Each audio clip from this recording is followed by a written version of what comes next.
Salut, on se trouve ensemble aujourd'hui pour étudier la notion de réactif chimio-sélectif.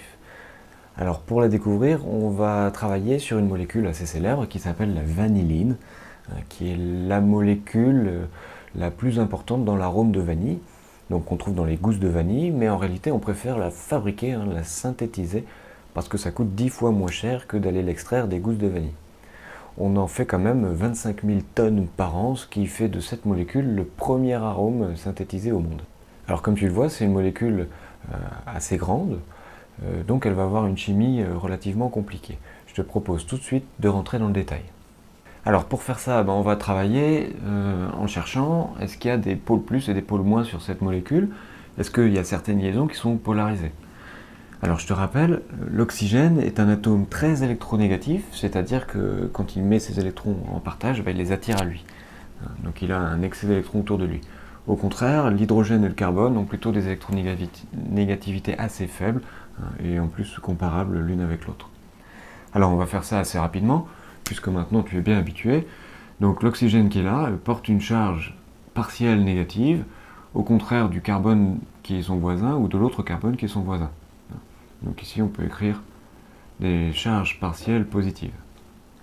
De même ici, l'oxygène qui est là porte une charge partielle négative, que l'hydrogène, son voisin, et le carbone ici, voisin, portent des charges partielles positives. Et enfin, l'oxygène ici porte une charge partielle négative et son voisin, une charge partielle positive. Alors quand on a fait ce travail, on se rend compte que c'est une molécule assez complexe parce qu'elle a des endroits qui sont plutôt donneurs. Chacun des oxygènes est un site plutôt donneur. On n'a pas représenté doublé non-liant, mais là il y en a deux, là il y en a deux, là il y en a deux également. Donc ce sont des sites riches en électrons qui sont donneurs. Donc ils peuvent réagir en tant que donneurs.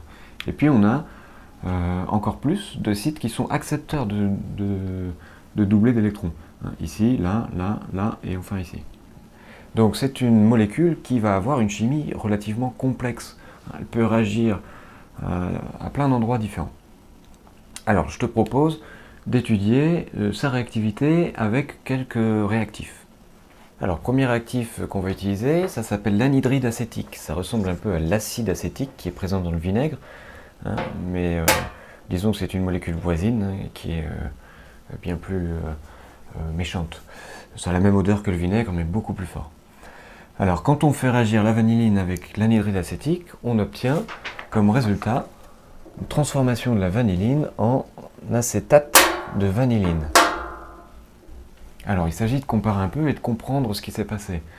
On compare les deux structures et puis on voit que il s'est passé quelque chose à cet endroit-là. C'est ce site-là qui, avec ce réactif, est mis en jeu. Qu'est-ce qui se passe? On se rend compte qu'on a fait une substitution. On a substitué l'hydrogène à ce groupe d'atomes. Alors voici un deuxième réactif, cette fois-ci il s'agit de l'oxyde d'argent.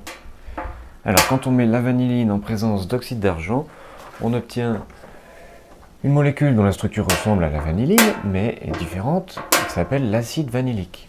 Alors si on compare un peu les deux structures, on voit que ça s'est joué cette fois-ci sur ce site. Ce site-là n'est plus du tout en jeu. Donc sur ce site, qu'est-ce qui s'est passé? On a substitué, encore une fois, l'hydrogène qui est là, qu'on ne voit pas en écriture topologique, l'hydrogène qui est là par un groupe OH. Et on a au passage modifié le groupe caractéristique, ici groupe carbonyle, aldéhyde, en groupe acide carboxylique. Donc en changeant de réactif, j'ai changé la réaction. J'ai transformé ma molécule de vanilline à un autre site, sur un autre site. Allez, je te propose un dernier réactif, le tétrahydruroborate. Bon exercice de prononciation. Alors, quand on met la vanilline en présence de ce réactif, on obtient cette fois-ci de l'alcool vanillique. Alors, on peut faire pareil, essayer de comparer un peu la structure de notre réactif initial à notre produit.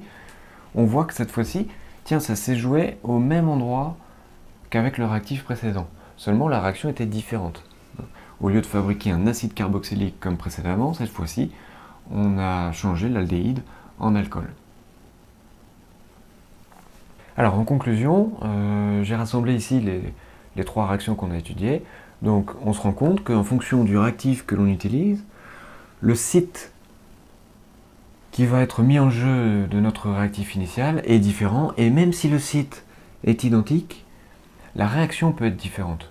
Ça, c'est à cause des réactifs que l'on utilise. On dit qu'ils sont chimio-sélectifs. Alors je te propose d'essayer de donner une définition de ce terme. Qu'est-ce que c'est qu'un réactif chimio-sélectif? Allez, bon courage et à la prochaine.